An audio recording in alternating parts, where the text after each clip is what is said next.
ஜல்லிக்கட்டுக்கு ஒரு காளை மாடு வேணும்டா. அதை வளர்த்து அப்புறம் தான்டா ஜல்லிக்கட்டு விடுவாங்க. வளர்த்துவேன் பேசவே கேட்காது. இப்போ போய் புது மாடு வாங்க சொல்ற.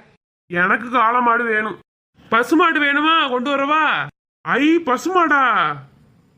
எந்த மாடுனாலும் பரவாயில்ல. பசுமாதாடா அது? டேய் மூதேவி, அது பசுமாதா இல்லடா, கோமாதா. பசுமாதாவை கொண்டு போய் ஜல்லிக்கட்டுல எல்லாம் விட மாட்டாங்கடா. அட மூதேவி, கோமாதாடா. ஏன்டா மாடை கேவலப்படுத்துற? மாடு காதல கேட்டுச்சு வெஸ்த குடிச்சிட்டு செத்துரும். சரி, பசுமாடை ஜல்லிக்கட்டுல விட்டு என்ன பண்ண? ஏன் ஆத்தா எனக்கு கல்யாணம் பண்ணி வைக்கிற மாதிரி தெரியல. நானே பசுமாடை ஜல்லிக்கட்டுல விட்டு அதில் வர பிரைஸ் பாத்திர மட்டத்துல சேர்த்து வைக்க போறேன். அதுக்கு எதுக்குடா கோமாதா? மாடு கிடைக்கலன்னா என்ன பண்ண? பசுமாதா தான் கூட்டிட்டு போகணும். அட நீ என்ன கோமாதான்னு சொல்லிட்டு இப்ப பசுமாதான்னு சொல்ற? சேர்க்க சரியில்லை.